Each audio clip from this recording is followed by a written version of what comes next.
The Late Show studio buzzed with its usual electric anticipation as the warm-up comedian hyped up the audience, filling the air with laughter and energy. The iconic jazz theme faded out, and Stephen Colbert strolled onto the stage, waving, smiling, and feeding off the crowd's applause like a seasoned conductor orchestrating a symphony. "Welcome to The Late Show," he declared with practiced charm. "Tonight's guest is someone you've known since E.T. phoned home. She's a Golden Globe winner, a talk show host, a producer, and honestly, one of the most beloved people in Hollywood, Drew Barrymore." The audience erupted as Drew walked out, glowing in a shimmering silver jumpsuit, her energy effervescent as she hugged Colbert and waved exuberantly to the audience. "Stephen," she gushed, taking her seat. "I am so happy to be here. It's been too long." But Drew launched into easy banter, Colbert complimenting her flower-themed talk show, Drew joking about her chaotic morning routine and gushing about her daughter's latest obsessions with slime and TikTok dances. Colbert asked about her recent wellness retreat, and Drew recounted it with colorful flair, imitating her own awkward attempts at goat yoga.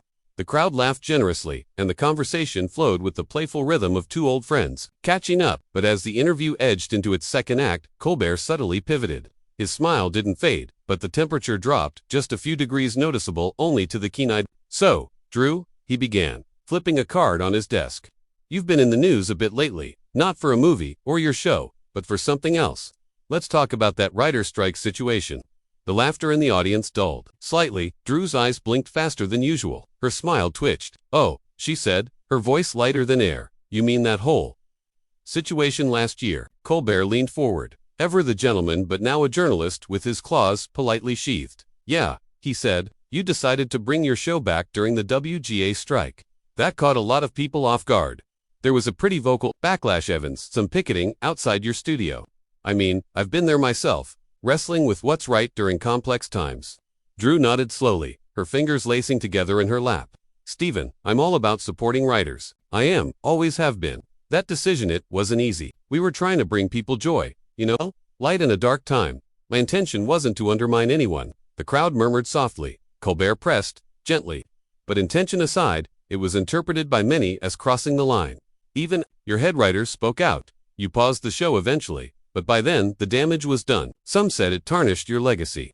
Drew's eyes flared just for a second before she composed herself. "Tarnished," she echoed, her voice laced with restrained disbelief.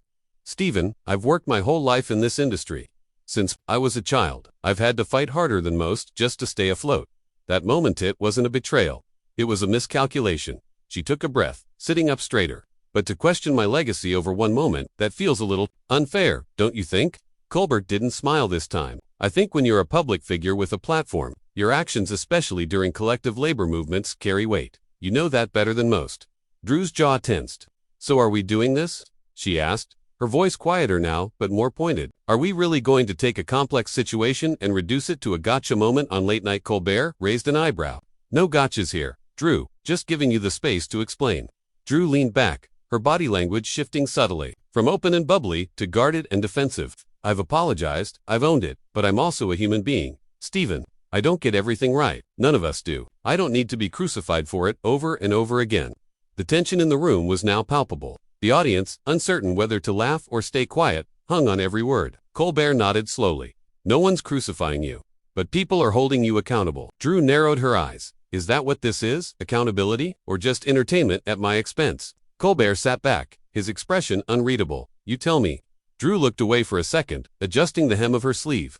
"I came here to talk about my new project, not to be put on trial." There was a beat of silence before Colbert replied, "Sometimes the two aren't separate. Drew, the person is the project. The public cares." Drew's smile returned, but it was thin and trembled slightly at the corners. "You know what? I've spent decades rebuilding myself professionally. Personally, I've had public meltdowns. Yes, I've been mocked, written off, but I came back. I always do, because I love what I do, because I believe in it. So for people to reduce me to one mistake, it hurts."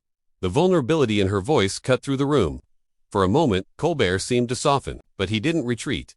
"That's fair," he said gently. "But some of your critics weren't just strangers online. They were people who worked with you, who looked up to you." Drew exhaled sharply. "Right. So now I'm not just disappointing, fancy, and betraying an entire movement. That's the narrative, right?" Her sarcasm landed with a thud. "I can't change how people interpret my actions. I can only be honest about where they came from. If that's not enough, then maybe I shouldn't be here at all." Colbert hesitated. "You're here because you have something to say, And because people still care what you say. Drew's posture stiffened. Well, maybe they shouldn't, she said, her voice hard now. Maybe I'm tired of being picked apart. Every time I open my mouth, someone twists it. Every smile I give is questioned for its sincerity. I've paid my dues. I've walked through fire, and I'm still expected to be this endlessly forgiving, joyful presence smiling through judgment. But I'm tired. A hush fell over the crowd. Colbert folded his hands. I don't doubt that. Drew looked at him, eyes fierce. Then, maybe respect that. Maybe don't ambush me on live TV for the sake of a soundbite. Colbert blinked. I didn't ambush you, Drew. I asked questions. That's what this chair is for. Drew stood up abruptly. The audience gasped. Well, maybe I'm done answering. She pulled her mic wire from her belt with a swift tug, her voice catching slightly. Thanks for the chat, Stephen. Without another word, she turned and walked off stage. The audience was frozen in place, some murmuring, some wide-eyed with disbelief. Colbert remained still in his chair, glancing toward the now empty guest seat. For a long moment, he didn't say anything. Then he turned to the camera, his voice calm but tight.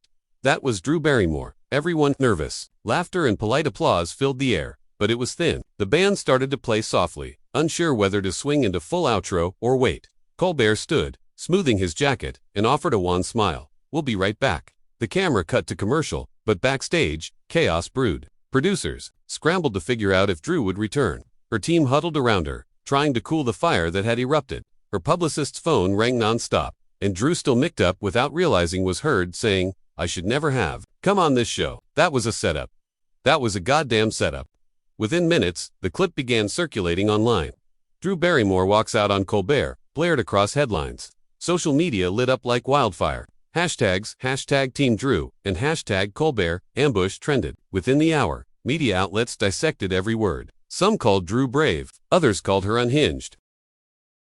The days that followed only fueled the controversy. Fans defended her, citing her long-standing vulnerability and honesty. Critics said her defensiveness was misplaced and that accountability was not optional. Colbert remained mostly silent, issuing only a brief statement through his show's official account. We appreciate Drew coming on. Sometimes real conversations get uncomfortable. That's what this platform is for.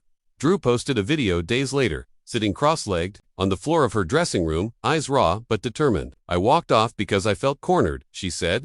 I stand by my choice to end the interview. I'm not perfect, but I'm real. And if that's not enough for some people, I'm okay with that now. The video received millions of views. Comment sections became battlegrounds. Former co-stars chimed in. Writers Guild members weighed in.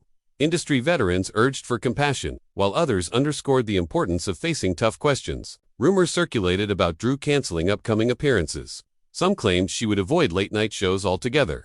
Meanwhile, the Late Show's ratings skyrocketed. The segment lived on beyond the broadcast.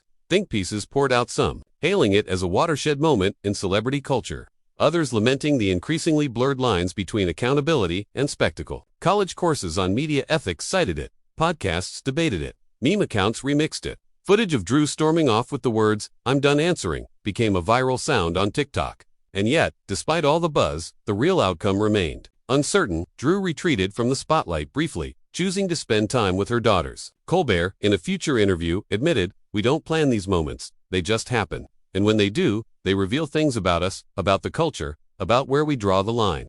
But that line, it seemed, was still being redrawn. For all the noise, no resolution ever truly came. Just echoes of a conversation that started light, turned dark, and ended with a silence louder than applause.